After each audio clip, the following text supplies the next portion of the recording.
This is the first time I'm seeing him speak so extensively on national issues.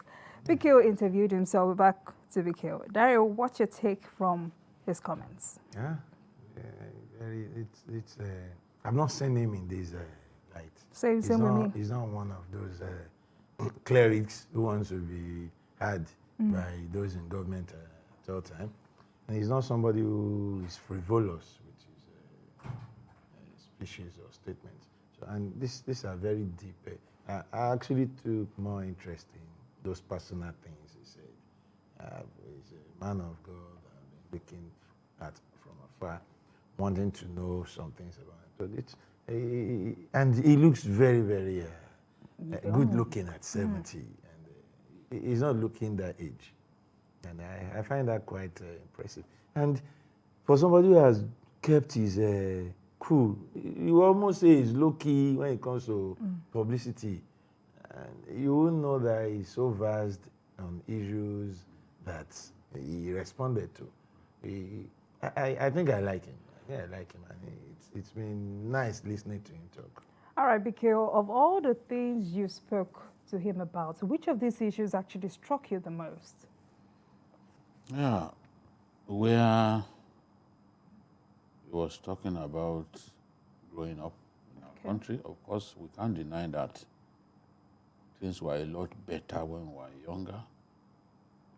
And according to him, he used to raise on the streets. But these days, children are locked up in their homes.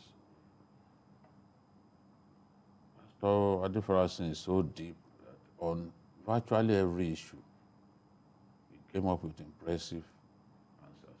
On virtually every question, there was no issue that he didn't show tremendous understanding. Look at the way he analyzed the security issue, that we now have more than 20 million out of school children. How could we have that number of school children out of school, and we expect that security will improve? You know? How come? And he said, look, Nigeria has been successively mismanaged by the government that we've had. Every government. He didn't single out any government for blame. He said, this country has been mismanaged by our leaders over a long time, placing the people against one another, mismanaging the economy, mismanaging even our future. So he is not the type of person who will speak with so much energy and all that, but he kept making sense. And I was like, look, this is one of the best interviews that I've had, because he just spoke the truth. He just spoke the truth about his colleagues, fellow pastors. He said, a lot of them are not bothered about Nigeria. They are just bothered about the growth of their churches. Absolutely. You know, because we feel that pastors, I asked him the question about pastors speaking the truth to power. And he's saying that, look, a lot of these pastors are simply interested in the growth of their churches. They can't be bothered. You know, so to have a pastor speak the truth even about his colleagues, he's saying, this is the first time I'm hearing a Nigerian pastor come out to say the government needs to look at the books of churches. That corporate governance, churches must abide by corporate governance. This is the first time. And that the government reserves the right to shut a church. How many pastors will be that honest? How many pastors will say that? That the government reserves the right to shut a church. The government reserves the right to lock up a pastor who fails to abide by corporate governance. I mean, just speaking the truth, just making sense, all true. I mean, everyone is worried. Even in their closest, some people who appear to be unconcerned, they're actually concerned about the future of our country. Here was a pastor who spoke the minds of the ordinary people. He's saying, as long as we do not care about how people make money, we do not punish corruption. You also ask them to bring the money to, and he actually spoke to me more like a critique Yes, a social, more than a social critic, a yes, public analyst, than a in pastor. a subtle manner. And he didn't have to make noise about He it. didn't have to bang his He table. sent the messages quite clear. Coming from him, my problem with this kind of thing is he has spoken in his own way. He's not known to hit the screen every day to make prophecies and curry attention. But with those who should listen,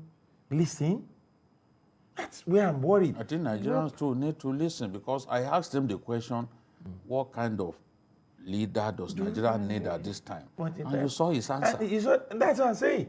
It's a two-way thing. We too need He's to listen. speaking to Nigerians, just like we were saying when we were discussing Ekiti election. We all have roles to play. Every day, the politicians are the problem, the government. How about us? If you will still take 3,000 naira to vote, you're not listening to this man. Just get the message from. He didn't make noise about it. He didn't shout. He didn't bang the table. But the messages are clear. It got to me anyway. It got to me maybe coming from him. That, these people that we think are not even concerned. Yes. They're worried. He's worried. Why shouldn't the ordinary Nigerian who feel the pain the most be worried? More worried. Why should you be concerned about what you get now? Why should you future. support impunity? Why should you support what you know is not good for us? Simply because you have the opportunity of being given a few naira. He's comfortable. He is not hungry, but he's worried. And he's telling you, we can do it this way. Yet, those of us who should listen and act, we are looking at the next politician to give us money. If Osun State is the next election, you will see whether it will be different. He said being a churchgoer does not make you a Christian.